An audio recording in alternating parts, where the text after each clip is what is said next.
Tervist. Loska ja loskakeli.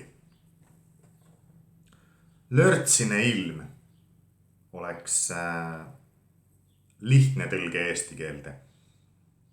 Aga ma valisin selle sõna loska sellepärast, et see on väga spetsiifiline termin ja mulle muidugi väga tuttav, sellepärast, et loskakeli, sellist lörtsi ilma minu lapsepõlves Põhja-Helsingis oli väga tihti. Mis asi see loska siis on? Kuidas ta erineb sõnast rände, mis on lörts? Loska on selline pehme, peaaegu vesine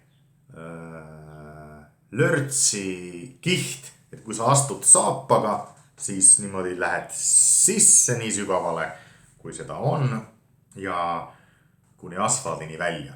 Selline vesine lumi ja ta teeb ka plirts ja plärts ja niimoodi on selles mõnus käia kummikutega.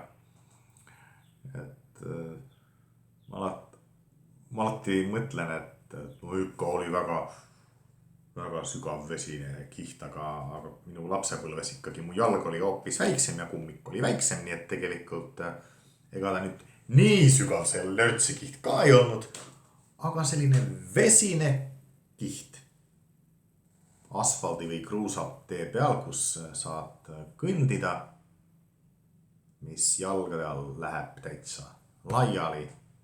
See on soome keeles loskakeli. Plusskraade on juba päris palju ja vesi on sulanud. Ta pole kuhugi ära ojadesse voolanud see vesi, vaid ta on jäänud selliseks paksuks, pehmeks lumevaibaks. Või õigupoolest ta enam ei olegi lumi, vaid ta on sulanud sellest lörtsiks, aga ta on selline lörtsi kiht. Ja selle nimi on soome keeles loska. Ja kui keegi teab eesti keeles selle kirjelduse põhjal mingit sõna veel, mis ei ole lörts, andke teada. Sest õpetamise juures on ju kõige vahvam see, et õpetajana õpib kõige rohkem õpetaja ise.